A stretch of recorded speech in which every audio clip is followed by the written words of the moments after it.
Good morning. आज आपण बनवणार आहोत मूग डाळ कांदा.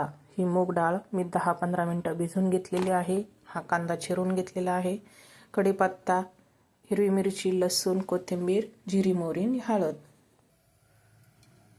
गॅस चालू केला आहे. कढई तापायला ठेवलेली आहे आणि मी यामध्ये घालत आहे तेल.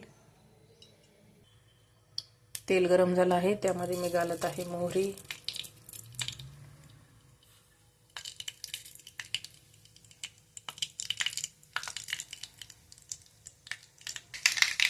लसूण, कढीपत्ता, हिरवी मिरची. हे मिश्रण मिक्स केलं आहे सगळं. यामध्ये घालत आहे कांदा चिरलेला बारीक. कांदा ब्राऊन होईपर्यंत असा मिक्स करून घ्यायचा आहे छान असा. आता याच्यामध्ये मी घालत आहे हळद. कांदा छान असा ब्राऊन कलर आलेला आहे. आता याच्यामध्ये मी घालत आहे भिजलेली डाळ.